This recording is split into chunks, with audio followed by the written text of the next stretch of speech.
what happens is, for a child, as you mentioned, that the child acquires more by 6 years. That is right. Preschools are called play schools, as all of us are aware. Yeah, exactly. For a reason, right? So, play schools are supposed to.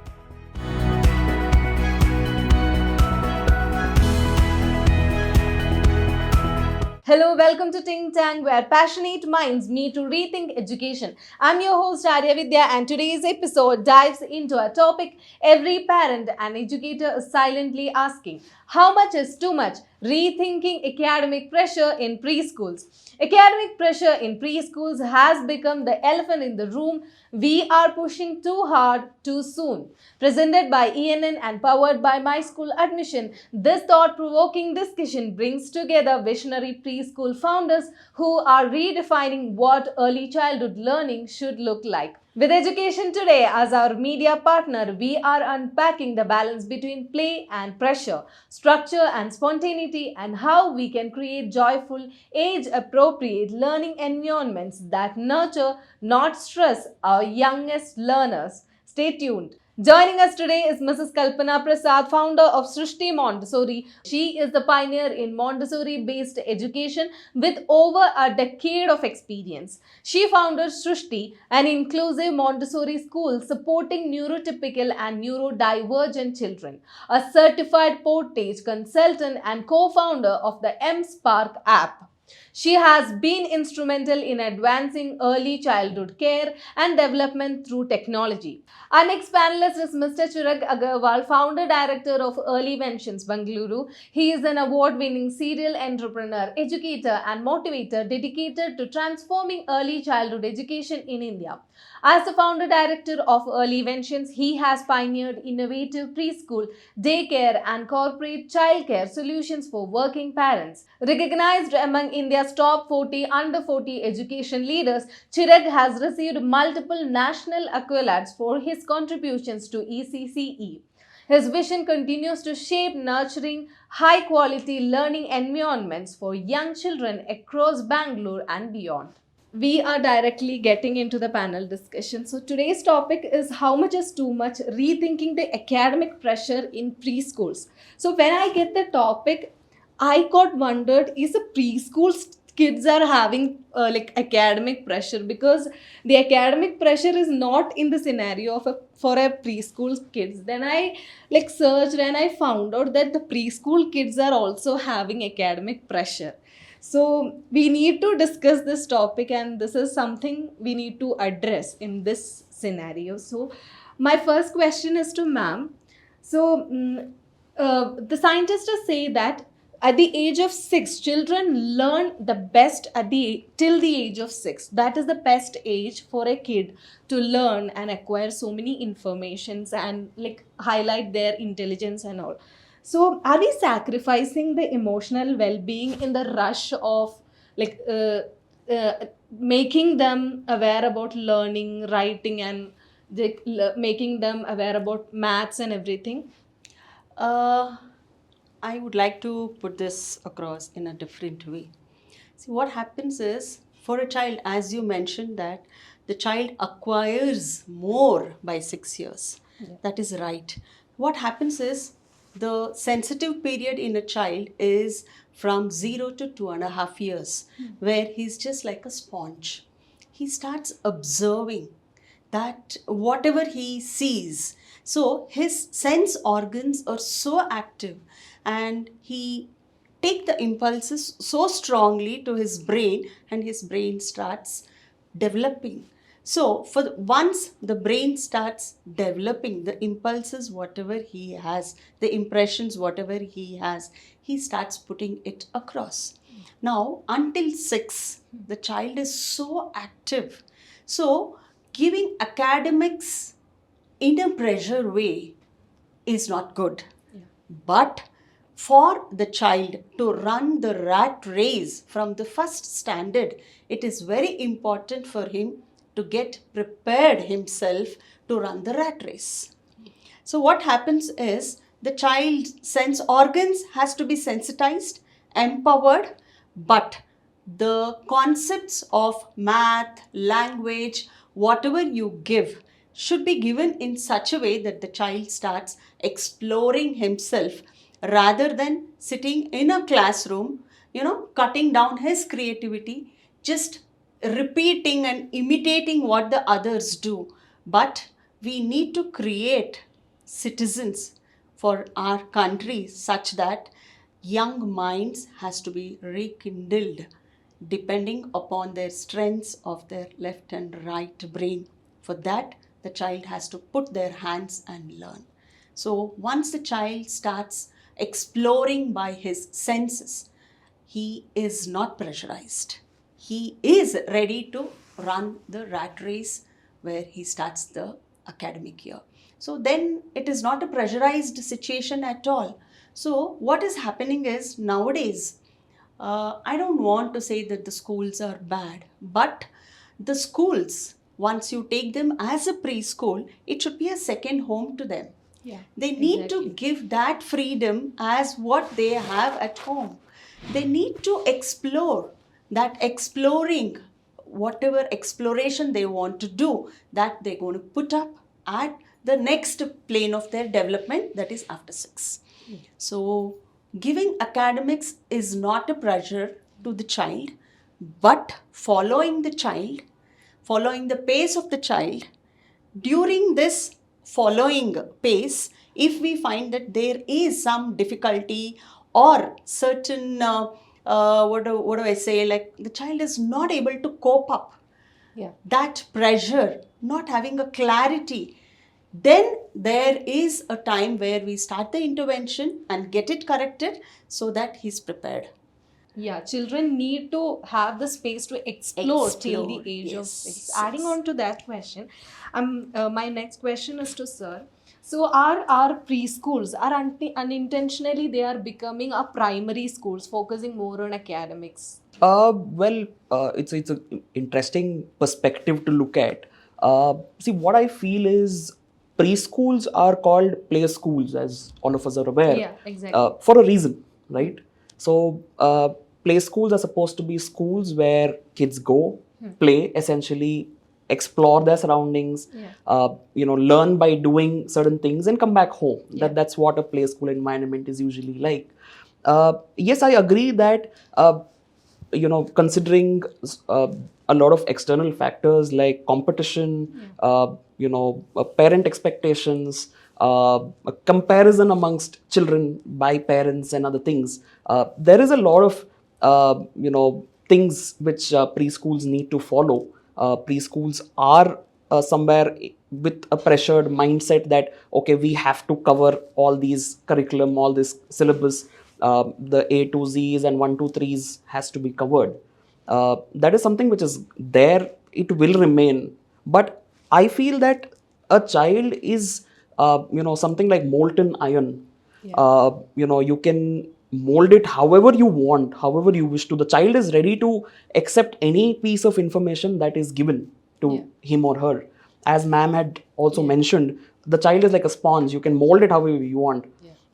It is where we need to realize how we need to mold, how we need to direct a child, or your ABCs, 1 2 3's, your colors, shapes, animals and all these concepts will still remain, and it is essential for the child to learn. But how we teach these concepts is what matters the most. So the education, the academics will remain the same, but how we deal with the child, how we teach these concepts to the child, where the child should just feel that if the parent or anybody asks the child, what did you do today in school, all that the child should say is, I just played and came back. That's what we at Early Ventions also are following. And I feel every preschool across the city, across the country, should follow the play way based of learning. Of course, there are many pedagogies, there are many ways of teaching which can be incorporated, which may be to the best benefit of the children. But of course, how we teach the concepts is what matters, and that will regulate the pressure quotient in the learning journey of the child. So, what will be the an ideal curriculum for a preschool? Ideal curriculum, see, first we need to, you cannot directly start ABCD or 1 2 3. Yeah. The child has to be prepared to learn ABCD or 1 2 3 for that matter.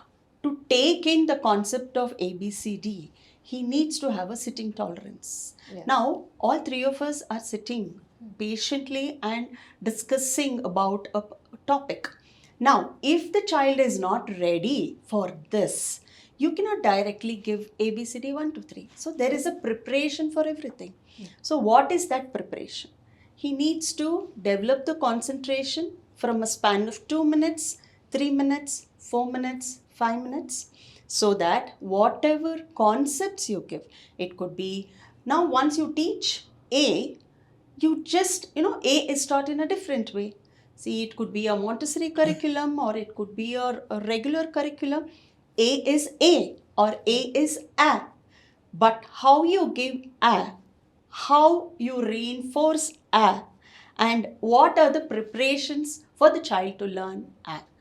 And most of all this, first we need to start training the parents. Because the minute they get into a school, near the gate, they ask the child, did you learn ABCD? Did you learn 1 to 3? What did you do today? Yeah. That is not you need to ask. So the mother should ask, did you make friends? Did you play? Yeah. Did you eat? Were you happy? So that is the readiness for the child to look at the longing days to come to the school, which is missing nowadays. Yeah. No, we just, parents have just one child and you cannot expect everything in one child. Yeah. The child is a child. Yeah. We, ourselves are taking the childish behavior from a child, making the child more mature at a very young age, which is not needed. Now, for example, we have, I don't know if you've seen it, we have a Nali Kali program in our Anganwadi. It is so apt. They are giving activity to your senses. So what you're doing is you're preparing the child. The brain is strengthened. All your sense organs are taking those impressions. Your visual sense, your kinesthetic sense, your acoustic sense, they're all getting empowered. That is when you can teach alphabets. Now he needs to reason out. He needs to know what the precision. Once he needs to know the precision, he will learn 1 to 3. Yeah. If the child is not ready for precision, you cannot force him 1 to 3. He might tell 1 to 10, but he doesn't know what is 1. Okay, so there is a lot of things which is involved in preschool. In fact, if we have a proper curriculum that is followed in a preschool, they are the best citizen of our country. And they will not be pressurized. Yeah. And we just have to sensitize parents, which is challenging. And in our school, we have children with learning difficulties. Okay. So that is the main challenge. Yeah. And we work with them. And we need to discuss that in detail. So, as ma'am mentioned that we need to train the parents first. So my question is, so is the preschool academic pressure is because of the parental expectations or from the school's competition? I think to some extent it is both factors which affect, and I'm sure there are multiple more factors also which might be affecting this. Of course, parents, teachers, school management, together work towards excelling the growth of a child. Yeah. So these 3 pillars, are like a foundation for the child's growth in the future, in the days to come. So really speaking, what I feel is, of course, every parent wants the best for the child. You ask the parent, okay, what is it that you're expecting out of the child's learning journey? I just want the best. I want my child to be the best. Who doesn't want the best, right? Yes. We ourselves as individuals also, that's human psychology. All of us want the best for ourselves, right? Yeah. So in this race to get the best is where things go here and there. I really feel that, every curriculum, every school is doing its best to whatever extent they are able to, see from their vision. However, it is, of course, parents do play a very important role in setting the expectations for a school to pursue those expectations. When a parent comes into a school to seek an admission, based on what they are expecting out of the school does have to go backwards on what the parents' expectations are, which is very important. But at the end of the day, it is about the child's foundation, it is about the child's growth, the child's happiness. That's the most important of all, right? Of course, parents' expectations come in, and I would not say that it is wrong to have expectations. Of course, we do have, just because the neighbor's child knows 1 to 30, I want my kid to know 1 to 40. Another neighbor knows 1 to 50, so I want my child to know 1 to 100. And all this is spoken about a child who is a 3-year-old, or a 2-year-old, or a 3.5-year-old, right? So these expectations need to be in line with the milestone achievements of every child. The milestones need to be taken into consideration while setting your expectations. See, I don't say that parents should not have any expectations at all. Every parent must have expectations, because that's where you will be able to understand how much your child is able to cope up with the academic learning part of it. But expectations should be set scientifically using the milestones, understanding what milestones are for what age group. And age appropriate milestones will only set the right expectations in the mind of the parents. So as a school, we of course are doing it, but I would also suggest other schools who are not doing it to have a proper parent orientation, a parent counseling before the admissions are taken up. So that way you will be able to give, because see, the parent is not a school expert, the parent is not an educator, right? As an educator, we have seen thousands and thousands of students. We've seen, I would say that I have myself seen every kind of a child in the world as of today in my last, say, 7, 8, 9, 10 years of experience.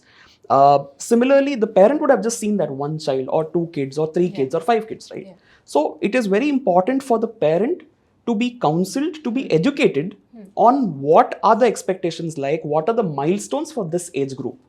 That way we will be able to set the expectations right in the minds of the parent. Now coming to the competition. Of course, there is competition everywhere. The world is very competitive. Without competition, there's no fun in growth also.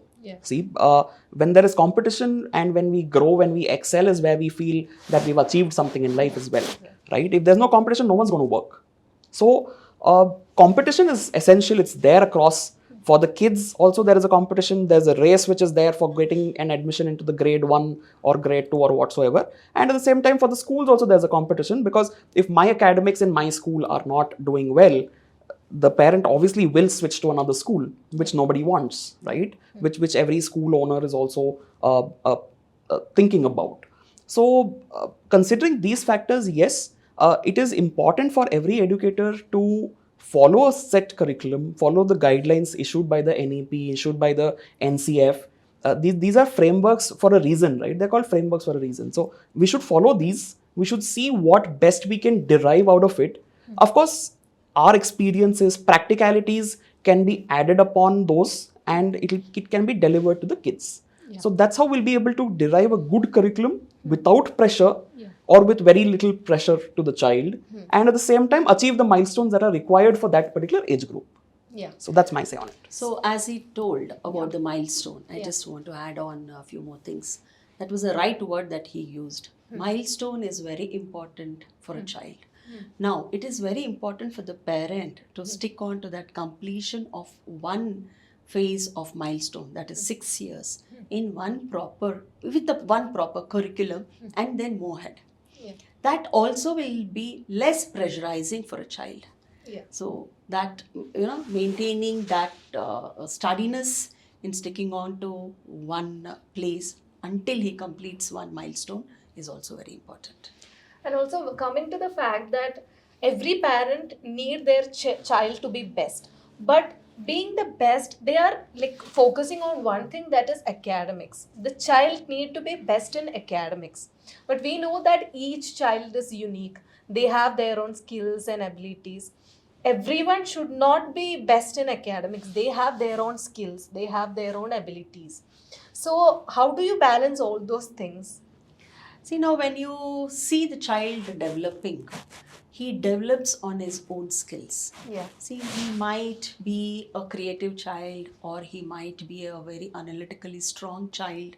Some children will be very, see, that is where you can find out where exactly he will lead to. Some children take time to learn language. Yeah. Some children take time to understand numbers. So what happens is, when you give them lots of activity to their hands and their senses, when these activities are generalized to their surroundings, you will be able to figure out what a sort of person is.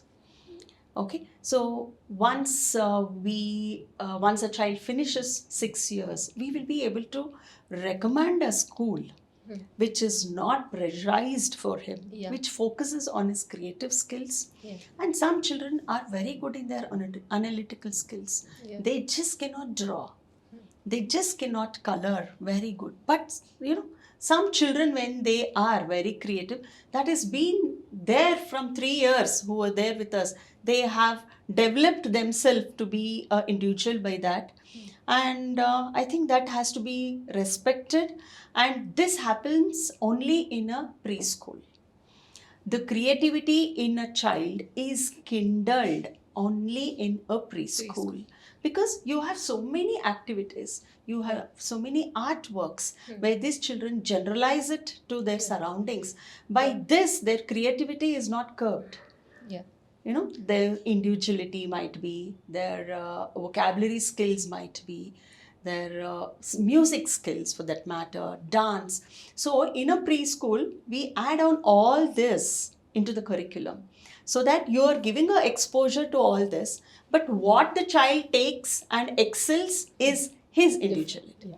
And I think this happens only at the preschool, because this cannot happen at an academic pressurized school. I don't say it as pressurized, because they have academic norms which is being delivered to them, and they need to restrict to that, and they have so many subjects once they go to first grade or second grade. But all these activities to help them build their creative skills happens only in preschool. So we, as in preschool, we concentrate most on the creative skills. Yeah. Analytical skills, especially ours is a Montessori setup. So this will be given through materials, they start picking up. But we focus more on creative skills to give that exposure to them. And that is how they build up their individuality for themselves. Yeah, exactly. So many progressive countries, they have starting their academics, like their preschool, the schooling, they're starting the schooling from the age of 6 or 7. In India, we are starting the schooling 3, 3.5 and 4. So what is your take on that perspective? I think, yeah, of course, I've heard a lot about countries towards the West starting off very late, Yeah. Whereas the milestone achievements in India are much more quicker, faster in the younger days. But if you talk about theories that have been studied, that have been looked at in the past years, there are a lot of evidences which say that maximum growth in a child's brain takes place from the age of 1 to 6. Those are the foundational years, is what we call it as. I think it is very right for us to start off early, because the earlier that you start, you'll be able to build a rock solid foundation for the child. I think delaying the start process for a child, because see, as I mentioned earlier, a child is like molten iron, which can be molded into whatever form you want. The earlier, the better, right? So what happens is, if I take the same anecdote of the molten iron and a child, see, when the molten iron is poured into a vessel, into a shape, it is very easy for it to take the shape and get casted that way. The same iron, if it is lying for maybe a couple of hours, couple of days, couple of months, it gets rock solid in whatever shape it is able to take, right? Yeah. And at the same time, you leave it for some more time, you see there is corrosion which gets built on it, and then removing that rust becomes a challenge, right? So I think if you start off at the right time, in the earliest days of the child's life, is where the child, so every child works on a routine. right? We see that a child, we say, if you have seen kids, we say that my child is feeling very cranky today, my child is not in a good mood today. Why is that? Did you observe? It is only because of change in routine. So when you build a good routine for your child from day one, is where the child remains happy forever. The moment you disturb the routine is where things go for a toss. So if a child is staying home or not doing anything to do with learning, academics, development, or anything of that sort in the first 6 years, and then post 6 years, if we ask the child to, okay, go ahead, there's a school, there's a external premises which you need to go to, there's separation anxiety. Do you think it's going to be workable for a child to actually get transformed, which whatever the child has not done for 6 whole years of life, now suddenly incorporating a change to that level, it might be a challenge for the child. So it's always good to start early as possible. Not necessary that a child goes only to a preschool or any academic curriculum. You can also start up with maybe a small daycare center. See, any external environment where the child goes to, the child will definitely learn something. There's peer-to-peer learning happening. There's learning by observation that is happening. So the child will observe so many things around, and might pick up certain things, might pick up certain negative things also. I'm not saying it's only positive. There's also a negative thing attached to it, but the probability of picking up more positive things is higher. So we should take it up, and we should start sending the kids to a school or to a structured learning place or an atmosphere as early as possible, so that it starts right from day one. Actually, this itself is a topic of discussion. There are so many different perspectives on this thing. So, ma'am, what is your perspective on this? See, he told about iron, molten iron. I would want to give you an example with comparing it to a clay. Okay, now this child is a clay. From 0 to 3, he constructs himself. So you need that environment. That is where he needs a home, he needs a secure environment to construct himself. Because he needs to explore, he needs to walk by himself, he needs to crawl by himself, he needs to stand by himself. After 3, he has all the senses. He needs to generalize the senses. Now, generalization of the senses happens when he is with his peer group, and he has to be in the nature. He needs to touch, feel, take the senses. He needs to know this is rough, this is smooth. See, all this happens in a structured and a guided environment. And upon all this, he needs to have a confidence. By 6 years, he needs to have a confidence to talk to a person. He cannot, according to me, he just cannot be kept at home. He needs an environment.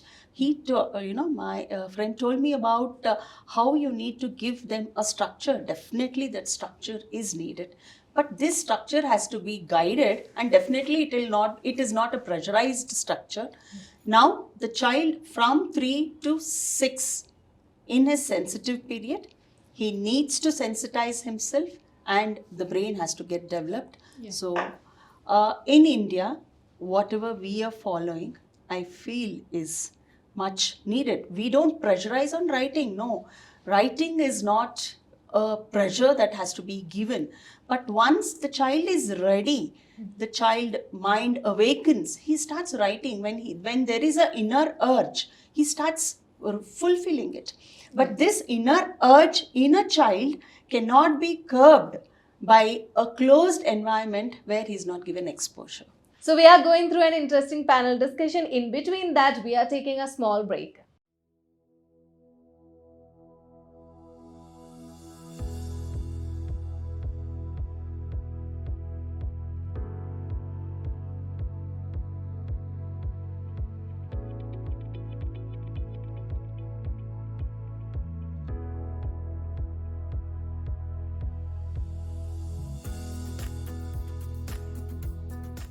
Welcome back to our insightful panel discussion. Today we are discussing on the academic pressure in preschools. Coming back to the panel discussion, the first session we have discussed about children with disabilities. So you are an expert in that.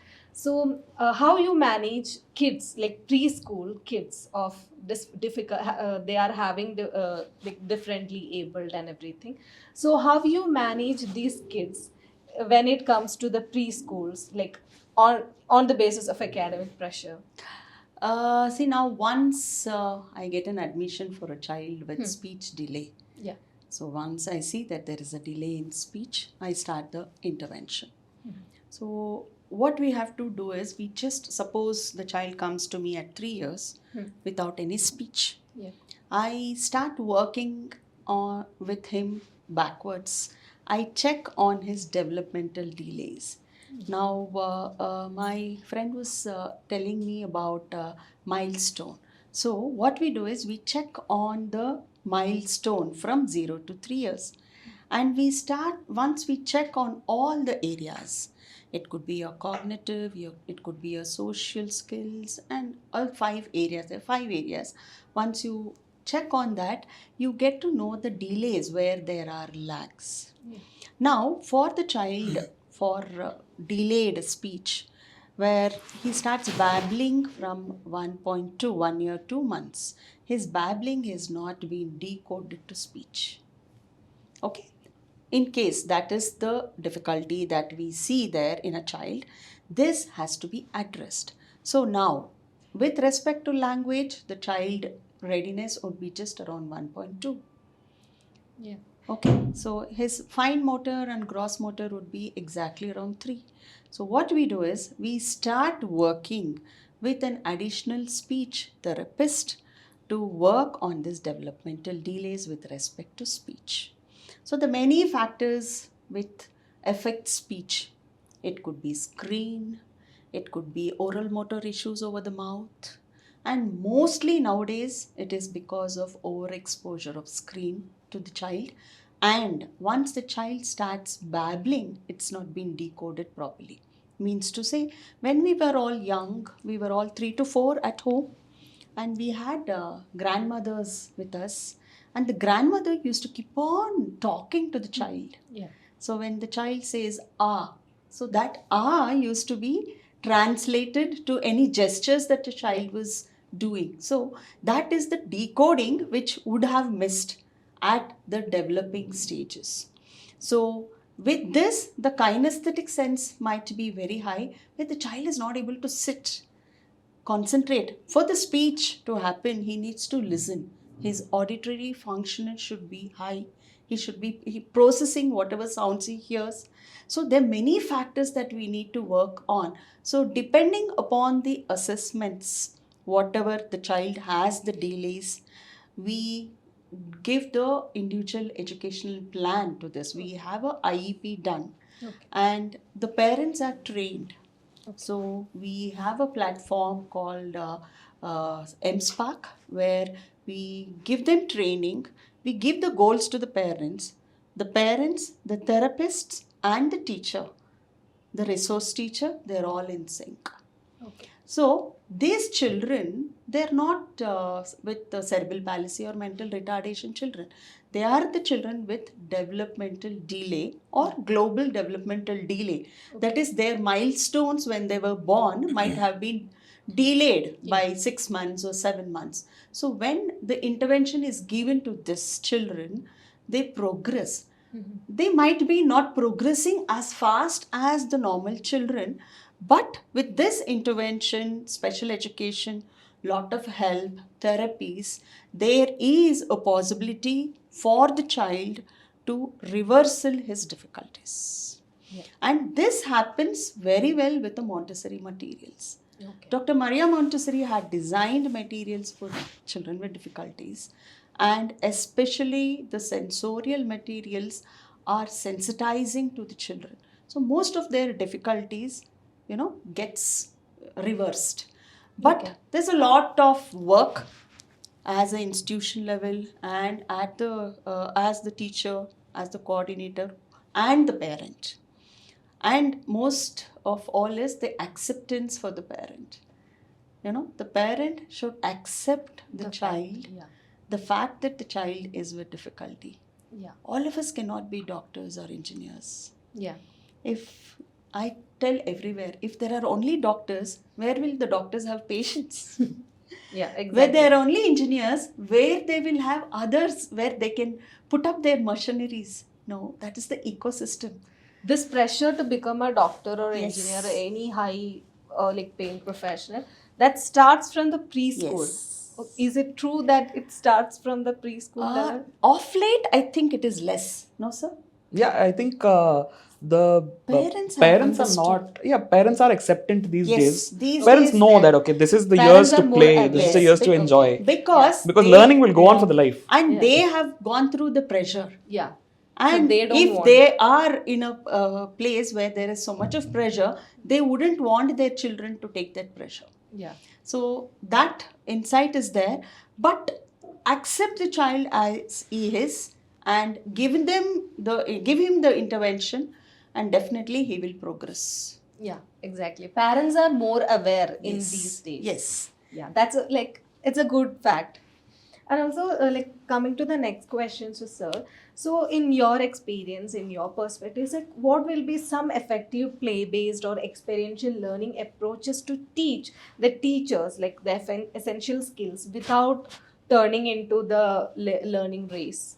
So, see, again, as I mentioned earlier as well, it is very important on how we teach rather than what we teach. Yeah. What we teach, everyone knows. Yes. Yeah, every parent knows that there are ABCs, there are 1, 2, Yeah. 3s, there's math, science, and English, and whatnot. But how we teach is what makes the difference. Yeah. Right?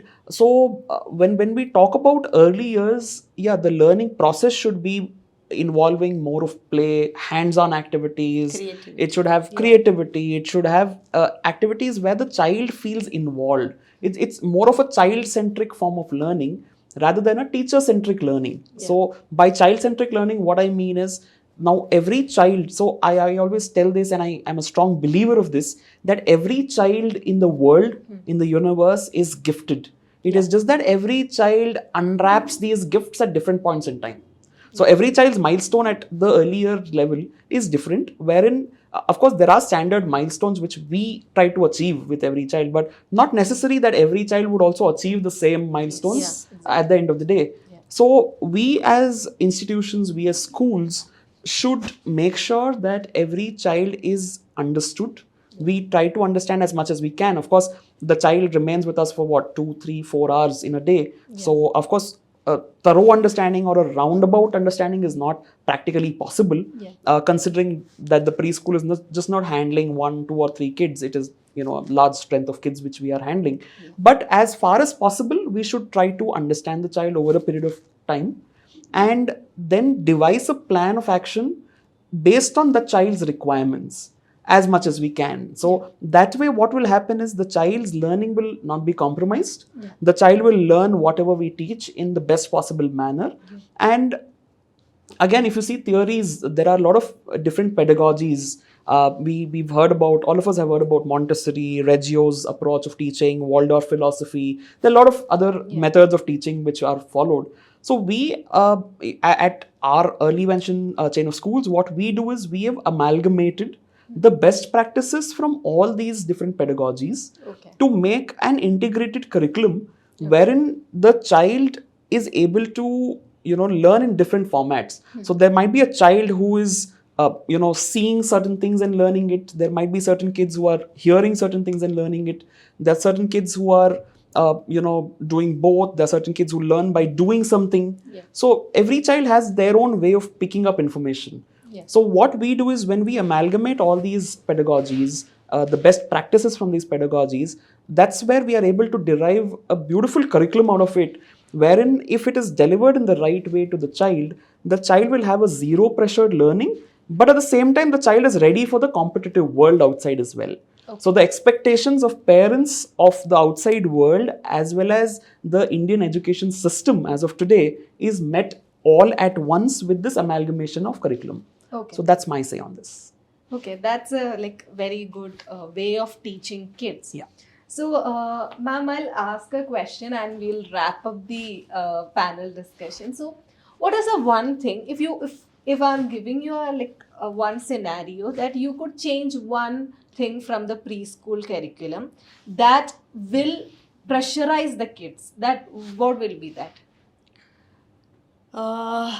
One thing that you tell me not to give. Mm,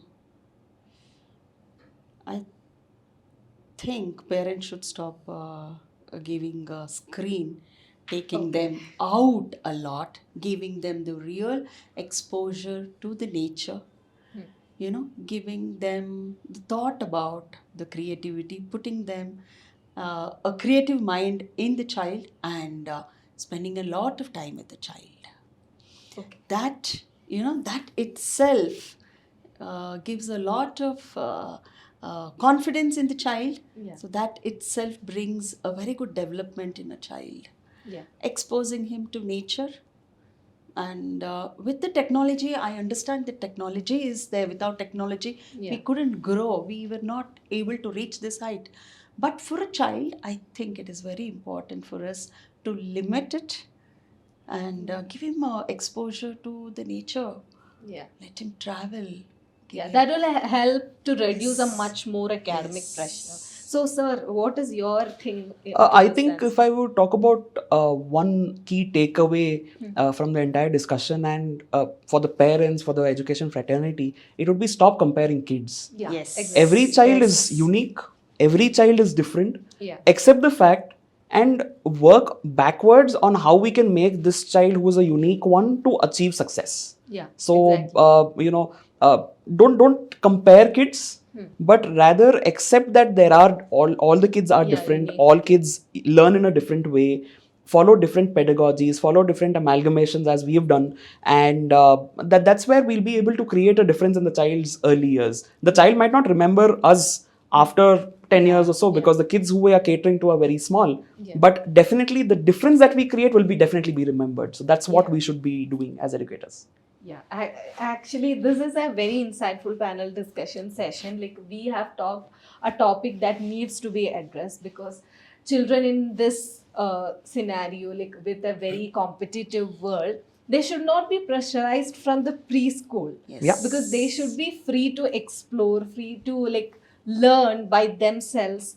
So many things are out. They need to be emotionally knowledgeable, emotional intelligence and everything. And that wrap up another eye-opening session on Think Tank. Today's conversation reminded us all preschool isn't a mini boardroom. It's a space to wonder, play, and joyful learning. Let's rethink the rush and bring childhood back into early education. If this sparkled a thought, a smile, or a new perspective, don't forget to like, share, and comment below. Stay tuned with Education Today for more such insightful discussions. This is your host Arya Vidya signing off until next time.